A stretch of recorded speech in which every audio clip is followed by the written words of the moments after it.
那么讲我的故事，我没有故事，我只能跟你讲一下别人的故事。我跟你讲一下我教练的故事。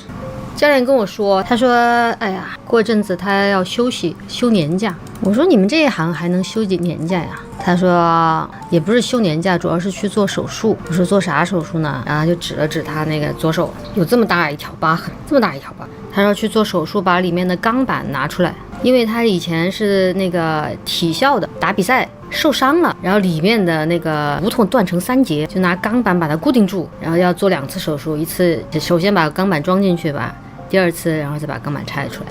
他过一阵子要去拆钢板，我就好奇，我说你这个你是怎么受伤的呀？我说是你这样一举，然后对方啪的一下打到你的这里造成的吗？我说这是什么铁拳无敌那什么呀啊？我说这是什么样的手劲儿，铁拳能够一下子把成年男子的这个打成3节啊？他说哎呀不是，他说他是一个什么动作，我也没听懂，你们帮我翻译一下。他说当时他把对方的脚给抱住了，你知道吧？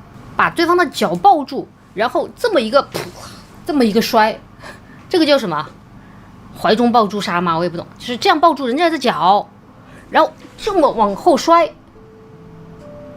然后他的这个手臂呢就打在了地板上，然后对方的体重又压在了他的手臂上，对吧？然后造成了然后再加上惯性的重量，就造成了这个手臂的受伤。我其实没太听懂，我又不好说，你给我示范一下，是吧？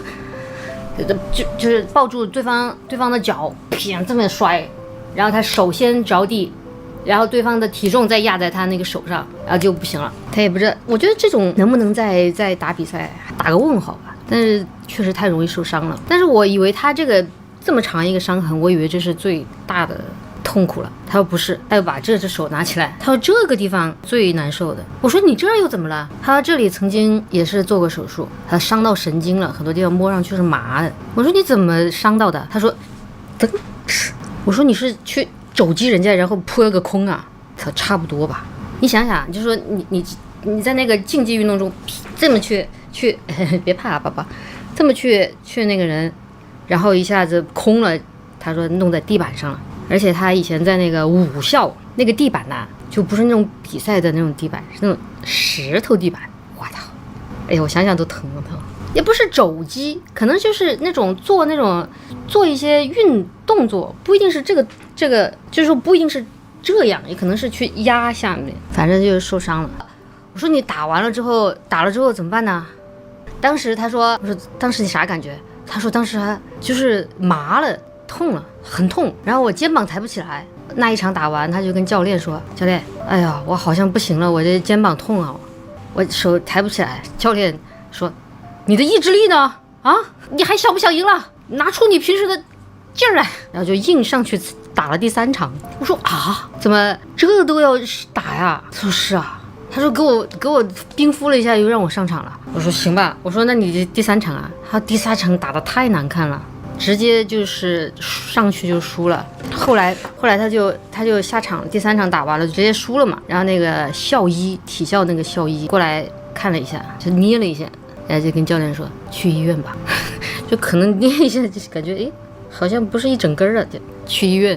我说去医院，他是广东的那个，当时在广东打比赛，去医院呢，那医院说打石膏就好了。然后那个教练说，哎不行。我们得去大医院看，就去了北京协和医院，然后就做了手术，在里面加钢板啊，把那个给固定住。然后当时我说你这做手术谁出钱呢？他说国家出钱啊，他是当时他是现役运动员嘛。我说这个手术完了休息多久？他说第2天就出院了。他说你知道那个协和医院的那个床位非常非常的金贵，基本上你只要能走，你得滚出住院部，就是他的轮换制，你知道吧？啊，那个床位不能一直住院，除非你那种换心脏手术之类的。我说那你这样后来还能打吗？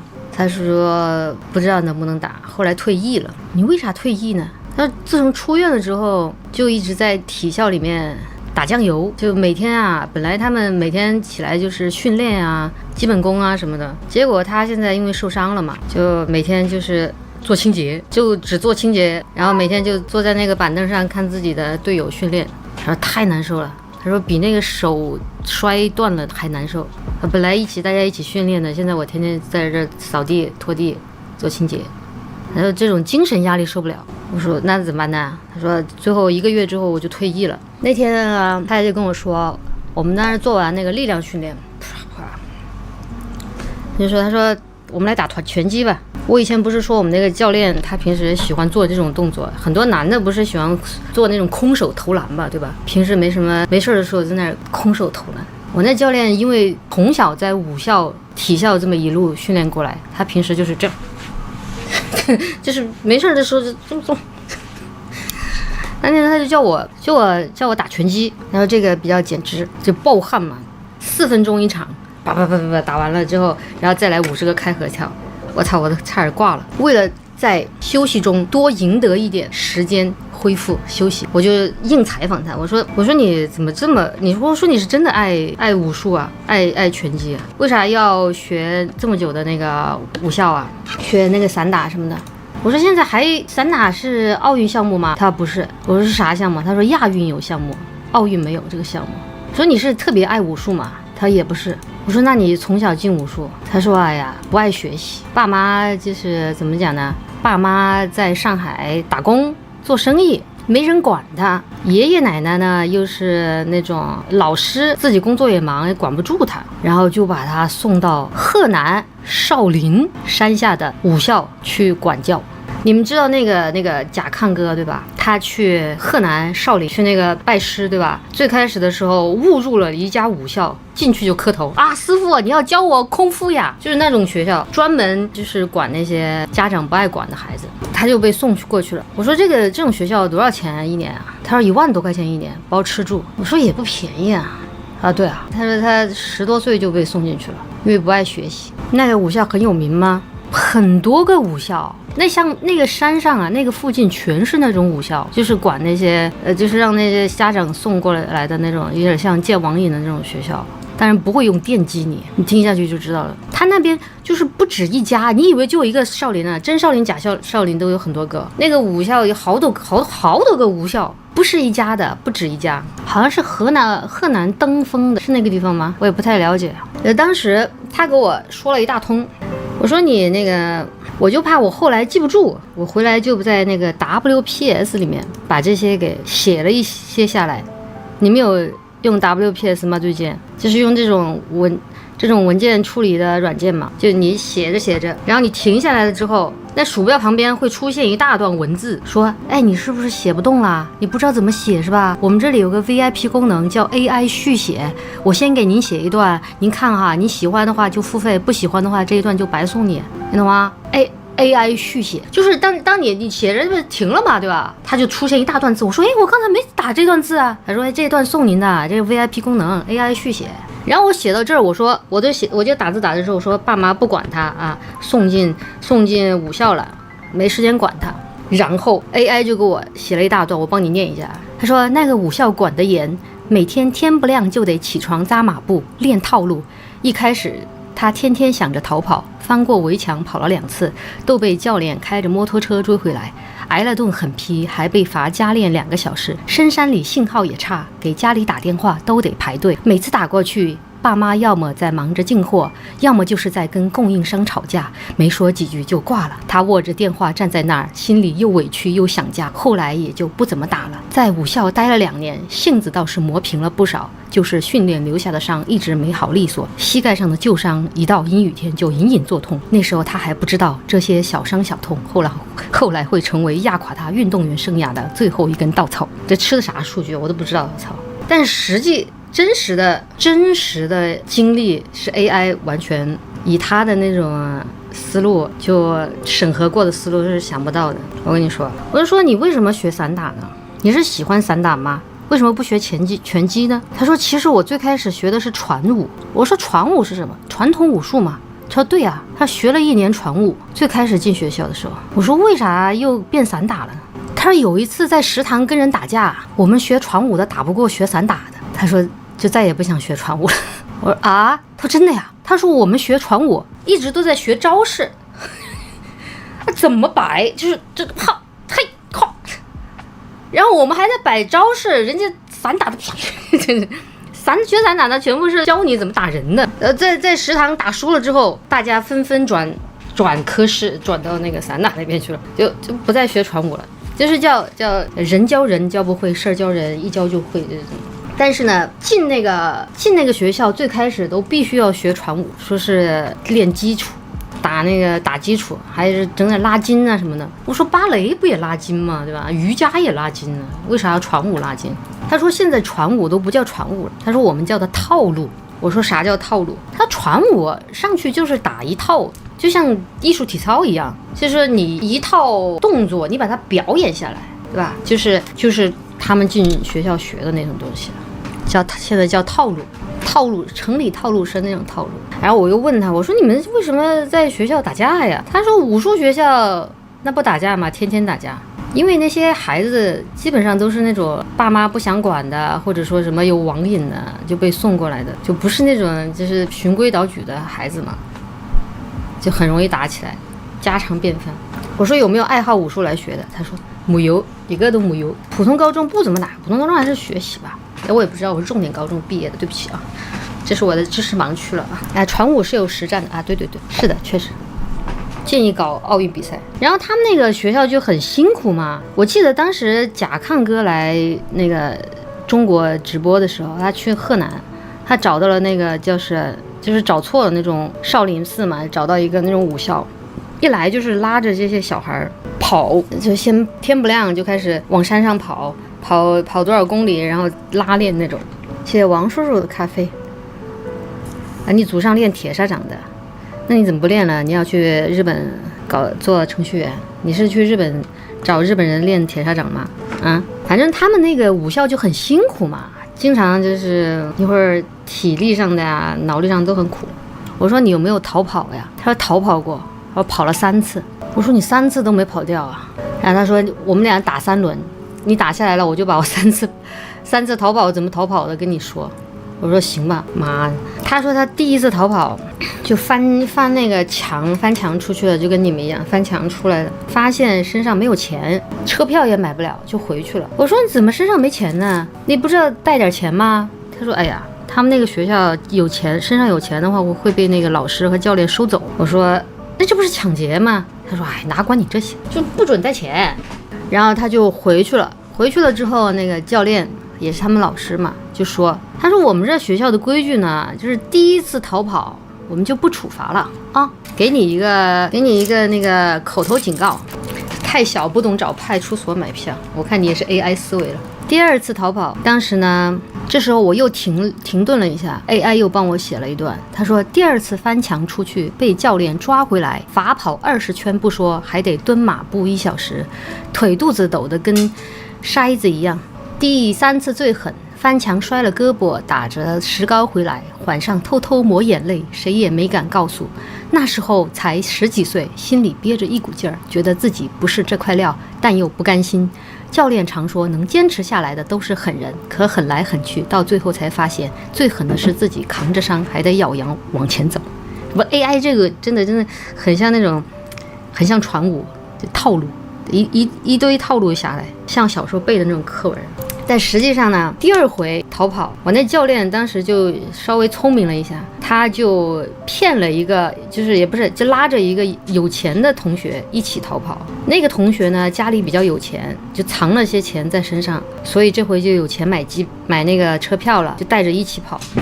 结果而且他还非常有心机的把钱都揣自己兜里，就说哎，你钱拿给我保管。结果他翻墙的时候，我那教练翻出去了，他那个有钱的同学翻墙的时候被钉子给扎了。他那个墙头为了不让人翻出去，就有一根一根那种竖着的钉子或者玻璃渣什么的，你们知道吧？那种东西。然后第2个小朋友呢，他就被钉子弄到大腿了。然后当时呢，我那个教练叫小张嘛，他很想逃，他说哎，我都翻出来了，钱也在我身上，要不我就走了吧。但是呢，他那同学大腿被那个钉子又锈嘛，对吧，哗哗的冒血，没办法，只好就良心过不去，只好带着那些同学又回那个学校医务室。所以他们就是第2次被抓到了。这第2次被抓到，你知道惩罚是什么吗？他们不是有钱吗？惩罚是叫那个逃跑的同学去那个仓库，5块钱一根买20根棍子，然后这些棍子打到断，就算处罚完成了。我当时听得我人都麻了。我说你说啥？他说他们仓库里专门有那种棍子用来打人的，5块钱一根，当时用100块钱买20根，把这棍子都打断了，就算处罚完成了。我说这不得死人吗？他不会。你没有看那个贾康哥在那个少林搞那个开棍，你知道吗？他们那个棍子不是那种，就是那种钢筋水泥那种，那个棍子是竹子做的，好像是那种，就不是那种很坚硬的那种。你如果会打坏的容易，实心的是还是空心的，就是那种不是很坚硬的棍子。This is pain. This is Shaolin， 表演用的那种，什么棍子要5块？哎呀，你这话说的就有点不懂国情了，不懂少林了。他当时他说他还觉得自己很机灵，他专门去仓库里找了很久的棍子，那种2头粗中间细的棍子，然后打下去就容易断。我说怎么打法呀？他说你就在那个地板上做平板支撑，然后教练在你身上打到这些棍子全断掉。我说这还能做平板支撑的呀？他说对啊。我说你坐下来了吗？他说没有，他前几个还能撑一下，后来就不行了，就瘫在那儿了。好变态啊，太变态了。我说你第2次被打了20棍，你还有第3次逃跑啊？他说对啊。我说你真是，要是我被打了这么多次，我首先要退学嘛，其次我真是再也不敢逃跑了。我可能他第3次他做了万全的准备，他在开学的时候身上在那个鞋子里面藏了几百块钱，一笔巨款，他说压岁钱藏在里面。我说搞得跟那个肖申克救赎似的，妈还要在鞋子里面藏钱。然后他去学校，这回钱也有了，他个子又高嘛，现在1.9米，对吧？翻墙也容易，翻出去了。然后就想说怎么逃回别的地方。他首先呢，他那个晚上夜黑风高翻出去，晚上没地方去。他说想去网吧，但是不行，那个地方可能就只有1家网吧，还要登记身份，要容易被认出来，不能去网吧。然后呢，他就在那个路旁边的那个椅子上睡了一晚上，就很有反诈意识。然后他说接下来去哪儿呢？天一亮，他说去那种长途车站，因为他那个就是荒山野岭的那个地方，除了武校啥也没有，只有一个公共汽车去往那个市中心，是那种地方。然后他就去那种长途车站，然后一进去本来想买车票回去，结果发现长途车站里全是教练，全是各个武校的教练，他又不敢去了，就每天可能就几班车那种，不敢去。然后就打了个斥巨资打了个的，就上车了之后招手上车，那个时候10几年前嘛，对吧？那个车呢，司机在车上还要听那种听收音机，听广播，然后那个广播里面就是各部门注意，某某武校啊，现在逃了一个小孩啊，请大家注意啊，发现了赶紧联系我们这武校，各部门注意啊，我们这武校逃了一个小孩啊，逃走了小孩，是个小男孩啊。然后我那教练说，我一听，我操，这不是说我吗？我说人家一下就知道是你吗？他说武校的小孩特别好认，每一个人都是那种晒得特别黑又很瘦那种样子，一看就是武校的。当时他就很慌，他就跟那个的车司机说，师傅，你把我你别送我回去，我给你钱啊，我把钱都给你，你把我送回市区吧，你送到市区吧。那师傅就不说话。师傅说，后来他就是多求了几次求情，说你千万别送我回学校啊，我把钱给你。然后师傅说，我送你回去钱更多。你说 AI 写作文能想到这些吗？就写不了。AI 还是太天真。他们那个产业整个就是产业园区，就送你回去更有钱。他不能就是说做整个产业园区的叛徒，很现实。他们那边你想想，像这种环境肯定会有小孩逃跑，一套完整的机制对付这种小孩，就跟那个对，邙山似的。然后就把我那教练送回学校了，天罗地网的。后来不管他怎么哀求那个的车司机，他也不说话了。回去学校了，我说这次的处罚是什么？他说这次的处罚是60根棍子打断。我说怎么还通货膨胀嘛？第一次不罚，第二次20根，第三次不是40根吗？他说就是60根。